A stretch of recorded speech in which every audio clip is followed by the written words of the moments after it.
Shalom Bapak Ibu dan Saudara yang dikasihi oleh Tuhan. Senang sekali bisa bertemu dengan Bapak Ibu kembali melalui ibadah online. Saya yakin Bapak Ibu, Saudara, jemaat yang dikasihi oleh Tuhan, kita semua ada dalam perlindungan Tuhan. Karena Tuhan Allah kita sangat baik dan luar biasa. Amin. Nah, Bapak Ibu yang dikasihi oleh Tuhan, akhir-akhir ini menurut pengamatan saya, berdasarkan data yang saya lihat di media sosial dan juga berdasarkan pengamatan saya dalam kehidupan nyata, kekristenan dengan yang bukan kekristenan semakin kelihatan sama saja, tidak memiliki perbedaan yang signifikan. Contohnya dalam hal perceraian. Kasus perceraian dalam kekristenan akhir-akhir ini sangat meningkat tajam. Dan kemudian perselingkuhan. Perselingkuhan juga kerap sekali terjadi di dalam lingkup kekristenan. Bahkan saya menyaksikan sendiri beberapa keluarga Kristen harus hancur karena adanya perselingkuhan di tengah-tengah keluarga tersebut. Ada lagi pertengkaran, pencurian, penipuan, dan lain dosa-dosa lainnya, ternyata sekarang ini sangat kuat dan juga ada di dalam keluarga-keluarga Kristen. Sehingga kehidupan kekristenan kelihatannya tidak ada perbedaan yang signifikan dengan orang-orang yang belum percaya. Nah, apakah ini sesuatu yang wajar? Saya yakin Bapak Ibu dan Saudara yang dikasihi oleh Tuhan, ini kita sama-sama setuju bahwa hal ini bukan sesuatu yang wajar. Ada yang salah dalam dunia kekristenan kita. Kalau saya bertanya kepada Bapak Ibu dan Saudara sekalian, mengapa hal ini terjadi? Mungkin Bapak Ibu dan Saudara sekalian bisa mendaftarkan 10-20 daftar tentang mengapa peristiwa ini terjadi. Tetapi saya hanya memberikan satu alasannya yang menjadi bahan perenungan kita hari ini, yaitu kekristenan lupa pada panggilannya untuk menjadi serupa dengan Kristus. Sekali lagi saya mengatakan, kekristenan lupa pada panggilannya untuk menjadi serupa dengan Kristus. Kita ketika sudah menjadi Kristen, kita merasa, ya lebih baik tinggal dalam zona nyaman. Menjadi serupa dengan Kristus penuh tantangan. Jadi kita akhirnya mengabaikan atau melupakan panggilan kita untuk menjadi serupa dengan Kristus. Kita akan belajar, kita lihat dari Roma pasal 8 ayat yang ke-28. Roma pasal yang ke-8 sampai dengan ayatnya yang ke-28. Roma pasal 8 ayat 28 sampai dengan ayatnya yang ke-30 maksudnya. Kita tahu sekarang bahwa Allah turut bekerja dalam segala sesuatu untuk mendatangkan kebaikan bagi mereka yang mengasihi Dia, yaitu bagi mereka yang terpanggil sesuai dengan rencana Allah. Sebab semua orang yang dipilihnya dari semula, mereka juga ditentukannya dari semula untuk menjadi serupa dengan gambaran anaknya, supaya ia anaknya itu menjadi yang sulung di antara banyak saudara. Dan mereka yang ditentukannya dari semula, mereka itu juga dipanggilnya. Dan mereka yang dipanggilnya, mereka itu juga dibenarkannya. Dan mereka yang dibenarkannya, mereka itu juga dimuliakannya. Garis besar dari ketiga ayat ini adalah kita dipanggil untuk menjadi serupa dengan gambaran anaknya, yaitu Tuhan Yesus Kristus. Bagaimana caranya kita bisa menjadi seperti Kristus? Ini pertanyaan yang harus kita jawab. Jawabannya adalah kita harus bertumbuh dalam kekudusan. Ketika kita menjadi percaya kepada Tuhan Yesus, kita tidak stuck di situ, tetapi kita bertumbuh dalam kekudusan. Itu sebabnya saya memberi tema firman Tuhan hari ini adalah bertumbuh dalam kekudusan. Bagaimana caranya kita bertumbuh dalam kekudusan? Saya sangat bersyukur. Allah kita adalah Allah yang Maha Tahu. Allah kita adalah Allah yang sangat baik. Dia tidak hanya menuntut saya dan Bapak Ibu Saudara supaya kita semakin bertumbuh dalam kekudusan, tetapi Dia menyediakan sarana atau penolong yang menunjang untuk kita dapat mencapai pertumbuhan di dalam kekudusan, atau kita semakin serupa dengan Kristus. Oleh sebab itu, menjadi serupa dengan Kristus itu sebenarnya bukan hal yang mustahil. Karena apa? Tuhan menyediakan sarana, Tuhan menyediakan penolong bagi kita untuk kita menjadi bertumbuh semakin hari di dalam kekudusan.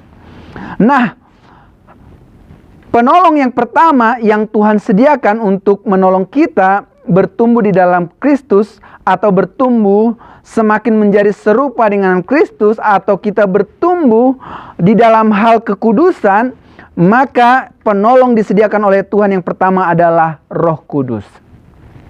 Kita mau membaca satu bagian firman Tuhan dari Efesus pasal 3 ayat yang ke-17. Efesus pasal 3 ayat yang ke-17 mengatakan seperti ini.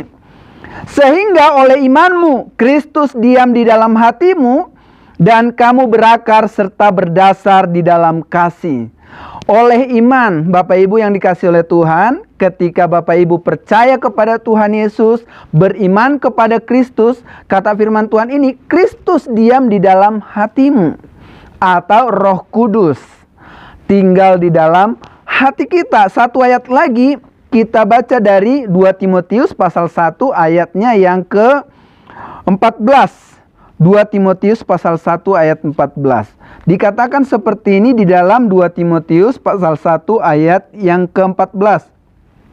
Peliharalah harta yang indah yang telah dipercayakannya kepada kita oleh Roh Kudus yang diam di dalam kita. Jadi dikatakan di sini Roh Kudus diam di dalam kita. Jadi Tuhan memberikan satu penolong yang lain, ya, yaitu Roh Kudus yang diam di dalam hati kita. Apa pekerjaan daripada Roh Kudus ini di dalam hidup kita? Ini penting untuk kita renungkan, karena ini memang sarana yang disediakan oleh Tuhan, yang diberikan oleh Tuhan, yang bisa menolong kita bertumbuh semakin ke arah Kristus. Kita buka dari Yohanes, Injil Yohanes.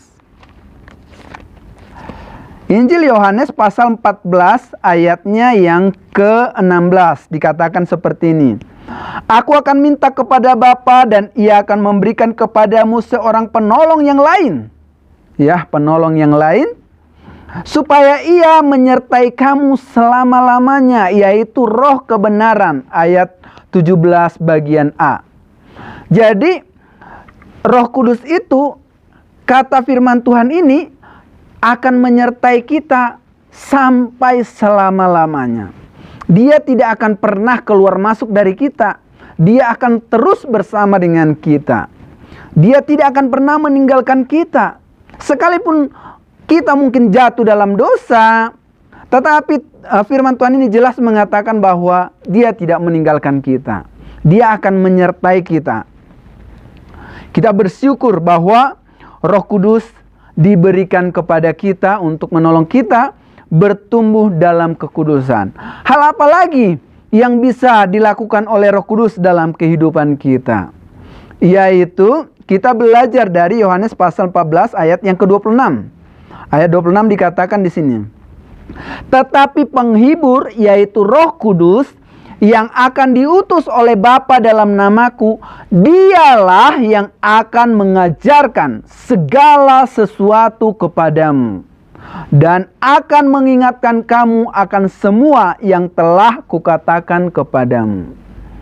Jadi Roh Kudus itu, kata firman Tuhan ini, dia akan mengajarkan segala sesuatu kepada kita. Roh Kudus itu tidak berbicara hanya tentang ibadah di gereja saja, tetapi dalam segala sesuatu seluk-beluk kehidupan manusia, Roh Kudus turut andil untuk menolong kita. Itu sebabnya dikatakan di sini, dia akan mengajarkan segala sesuatu. Jadi, kita bawa Roh Kudus ke pekerjaan, ke rumah tangga, ke studi, ke segala aspek dalam kehidupan kita. Roh Kudus sangat relevan, Bapak Ibu yang dikasihi oleh Tuhan. Amin. Kita harus mengaminkan ini. Kepada bisnis kita, kita bawa Roh Kudus. Roh Kudus tahu bisnis kita. Roh Kudus tahu bagaimana mengembangkan hidup kita semakin berdampak bagi banyak orang. Roh Kudus itu sangat penting dalam hidup kita. Kita bersyukur diberikan Roh Kudus oleh Tuhan, dan dia akan mengajarkan segala sesuatu kepada kita. Dan kata firman Tuhan lagi, Roh Kudus itu mengingatkan kamu akan semua yang telah kukatakan kepadamu. Apa yang telah kita pelajari dari firman Tuhan, Roh Kudus itu mengingatkan kita. Sehingga kita berjalan dalam terang firman Tuhan. Hidup di dalam kebenaran. Kalau kita taat kepada Roh Kudus tersebut, maka kita akan memang bisa hidup semakin serupa dengan gambaran anaknya Tuhan Yesus. Karena apa? Ada Roh Kudus yang menolong kita. Bapak Ibu harus percaya hal ini. Harus amin terhadap firman Tuhan ini. Kemudian Roh Kudus itu, kata firman Tuhan di dalam Yohanes pasal 16 ayat 13, ia akan memimpin kamu ke dalam seluruh kebenaran. Ya, Yohanes pasal 16 ayat 13. Dikatakan seperti ini, tetapi apabila ia datang, yaitu Roh kebenaran, ia akan memimpin kamu ke dalam seluruh kebenaran. Sebab ia tidak akan berkata-kata dari dirinya sendiri, tetapi segala sesuatu yang didengarnya, itulah yang akan dikatakannya, dan ia akan memberitakan kepadamu hal-hal yang akan datang. Jadi, Roh kebenaran atau Roh Kudus itu akan memimpin kita ke dalam seluruh kebenaran. Jadi kita bisa bertumbuh dalam kekudusan. Karena ada apa? Ada Roh Kudus sebagai pemimpin kita. Masalahnya Bapak Ibu, kita sering ingin hidup di zona nyaman. Kita tidak mau dipimpin oleh Roh Kudus. Kita tidak mau melatih hati kita, telinga kita, pikiran kita untuk mendengarkan suara Roh Kudus. Untuk mendengarkan pimpinan Roh Kudus. Pimpinan Roh Kudus tentunya melalui apa yang tertulis di dalam Alkitab ini. Kemudian Roh Kudus juga menolong kita untuk mengetahui hal-hal yang akan datang. Bagaimana kita bisa siap menghadapi hal-hal yang akan datang. Ya, jadi dikatakan di dalam firman Tuhan, dia akan memberitakan hal-hal yang akan datang di ayat 13 ini. Dikatakan, ia akan memberitakan kepadamu hal-hal yang akan datang. Nah, itu sebabnya memang masa depan di dalam Tuhan Yesus itu pasti. Masa depan kita pasti, dan Roh Kudus bisa menolong kita. Apapun yang akan terjadi, mau berubah dunia ini, Roh Kudus itu tetap relevan untuk menolong kehidupan kita. Sehingga kita bertumbuh di dalam kekudusan. Satu ayat lagi yang sangat luar biasa, yang sangat memberkati saya, Roma pasal 8 ayat 15. Roma pasal 8 ayat 15 mengatakan seperti ini. Sebab kamu tidak menerima roh perbudakan yang membuat kamu menjadi takut lagi, tetapi kamu telah menerima roh yang menjadikan kamu anak Allah.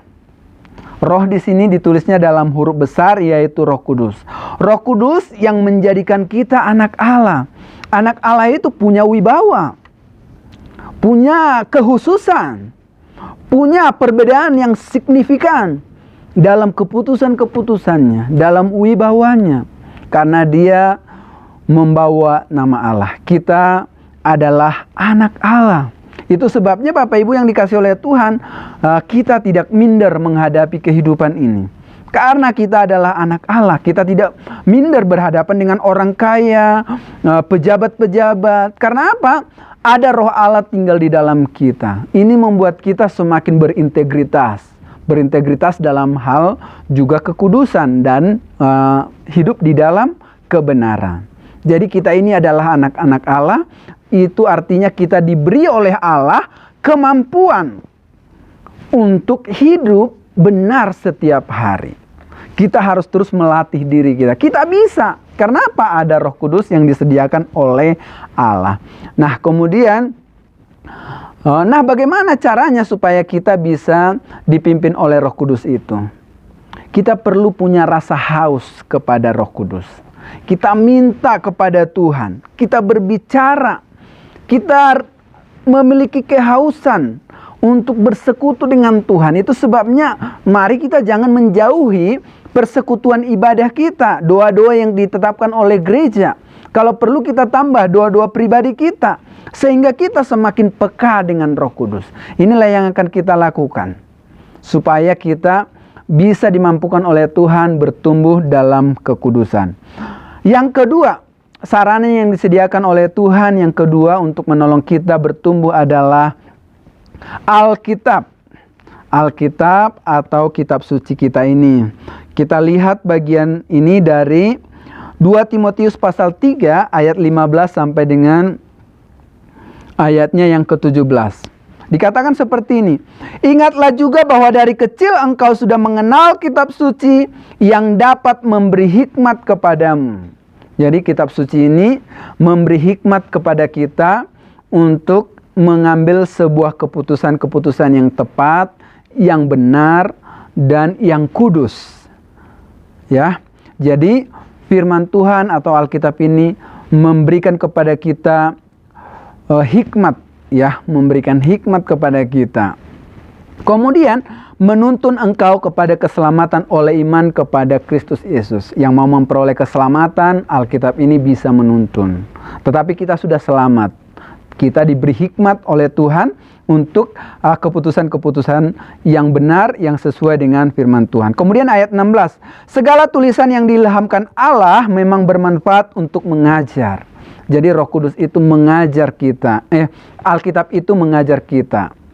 Dan itu satu bagian yang tidak terpisahkan dengan Roh Kudus. Roh Kudus, Alkitab, satu bagian yang tidak terpisahkan. Dia akan mengajar kita tentang hal-hal yang benar, dan hal itu membuat kita bisa melakukan yang benar dan bertumbuh di dalam kekudusan.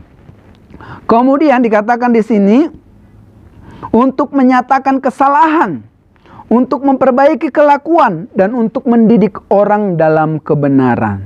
Artinya firman Tuhan ini juga sebagai cermin dalam hidup kita untuk kita mengambil keputusan. Orang, menurut saya, pendapat orang bisa salah tentang kita. Tetapi firman Allah ini adalah cermin yang objektif, ya. Kalau penilaian orang lain tentang kita bisa subjektif, tapi penilaian firman Allah sangat objektif tentang kita. Jadi ketika Alkitab menyatakan kita salah, ya benar salah. Tapi kalau orang mengatakan kita salah, belum tentu kita salah. Karena pandangan mereka subjektif.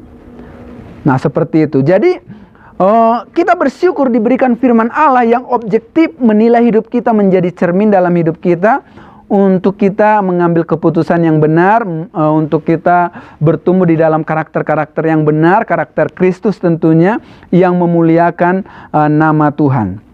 Kemudian katanya di sini, dengan demikian tiap-tiap manusia kepunyaan Allah diperlengkapi untuk setiap perbuatan baik, ya. Jadi dengan demikian tiap-tiap manusia kepunyaan Allah diperlengkapi untuk setiap perbuatan baik. Kalau kita bergaul dengan Roh Kudus dan kemudian bergaul dengan firman Allah, Alkitab, maka kita semakin diperlengkapi untuk setiap perbuatan baik. Bukan hanya baik, tapi benar dan berkenan di hadapan Allah. Saya senang sekali dengan kisah Ezra. Ezra itu adalah seorang ahli kitab, kata firman Tuhan, dia dipakai oleh Tuhan untuk melakukan pembaharuan iman kepada orang Yahudi yang baru pulang dari pembuangan. Mengapa dia dipakai menjadi orang yang melakukan kebangunan rohani di tengah-tengah bangsa Yahudi? Kita mau melihat rahasianya itu di dalam Esra pasal 7. Esra pasal 7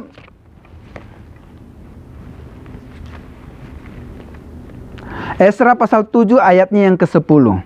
Esra pasal 7 ayat 10 mengatakan seperti ini. Sebab Esra telah bertekad untuk meneliti Taurat Tuhan dan melakukannya, serta mengajar ketetapan dan peraturan di antara orang Israel. Karena dia bergaul dengan firman Tuhan ini, katanya di sini dia bertekad. Bertekad itu artinya memutuskan dalam hatinya. Memutuskan dalam hatinya untuk meneliti. Ya, jadi bukan hanya mendengar firman Allah, tapi dia meneliti firman Allah dan melakukannya. Setelah diteliti dapat firman Tuhan, bukan ditujukan kepada orang lain. Firman Tuhan ini cocoknya buat si A deh, si B, si C. Tidak, dia lakukan. Ini buat gua. Bahasa kerennya ya, buat gua, buat saya. Jadi dia menerapkan firman Tuhan untuk dirinya dan dia melakukannya. Kemudian setelah dilakukan, dia mengajarkan. Ini cara yang sangat tepat. Setelah dilakukan, dia diajarkan kepada bangsa Israel. Jadi ini adalah langkah yang tepat. Pertama kita meneliti, kemudian setelah kita teliti, kita akui itu kebenaran, kita lakukan, baru kita ajarkan. Jadi Alkitab itu menolong Esra ini menjadi seorang agen pembaharuan kerohanian di tengah-tengah bangsa Israel. Saya akan membacakan kepada kita semua bagaimana dia melakukan pembaharuan itu terjadi di pasal 9, Esra pasal 9 dan pasal 10. Tapi saya baca satu ayat saja, pasal 10. Esra 10 ayat 1. Sementara Esra berdoa dan mengaku dosa sambil menangis dengan bersujud di depan rumah Allah. Jadi Esra ini berdoa, mengaku dosa sambil menangis dan bersujud di depan rumah Allah. Kemudian berhimpunlah kepadanya jemaah orang Israel yang sangat besar jumlahnya, laki-laki, perempuan, dan anak-anak. Jadi terjadi kebangunan rohani besar-besaran. Bukan hanya di kaum bapak-bapak saja, tapi bapak-bapak, ibu-ibu, remaja, dan termasuk anak-anak. Wah, ini sangat luar biasa. Terjadi kebangunan rohani. Mereka datang ke sana. Kemudian katanya di sini, orang-orang itu menangis keras-keras. Artinya mereka mau bertobat, datang kepada Tuhan. Jadi Bapak Ibu yang dikasih oleh Tuhan, kalau kita mau bertumbuh di dalam kekudusan, maka kita harus bergaul erat dengan Roh Kudus. Kita harus mau diatur, dipimpin oleh Roh Kudus. Yang kedua, kita harus bergaul dengan Alkitab atau firman Allah. Tidak cukup hanya baca langsung lewat, tidak cukup hanya dengar baru lewat, tapi kita dengar, kemudian kita teliti, kita simpulkan, kita tangkap, kita pegang kebenaran firman Tuhan itu. Kita lakukan dalam kehidupan kita. Maka kemudian kita mengajarkannya. Dengan demikian firman Tuhan menjanjikan bahwa kita akan bertumbuh semakin ke arah Kristus. Semakin mengenal Tuhan Yesus, karakter kita semakin baik, hidup kita diubahkan oleh Tuhan. Sehingga kekristenan boleh berbeda secara signifikan dengan orang yang bukan Kristen. Mari sama-sama jemaat semua kita sepakat, bertekad dalam diri kita, saya mau berubah, saya mau bertumbuh semakin menjadi seperti Kristus. Bertumbuh dalam kekudusan. Mulai dari diri saya, istri saya, anak-anak saya, dan orang-orang yang dekat dengan saya. Mari kita lakukan bersama-sama dan kita akan menjadi berkat bagi banyak orang. Tuhan Yesus memberkati kita berdoa. Bapa yang baik, kami bersyukur kepada Tuhan, kami diingatkan oleh firman Tuhan pada saat siang hari ini untuk boleh datang kepada Tuhan, berharap kepada Tuhan, dan kami diingatkan oleh Tuhan bahwa Tuhan sudah menyediakan sarana yang sangat luar biasa dalam kehidupan kami, yaitu Roh Kudus dan firman Allah. Kami seringkali mengabaikan Roh Kudus dalam hidup kami.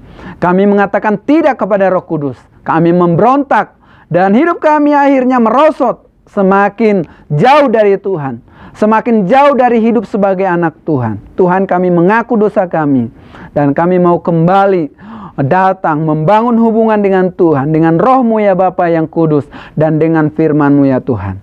Tolonglah kami Bapa, ampuni kami, pimpin kami Bapa untuk hidup bertumbuh di dalam kekudusan. Di dalam nama Tuhan Yesus kami berdoa, kami mengucap syukur, haleluya, amin. Tuhan Yesus memberkati.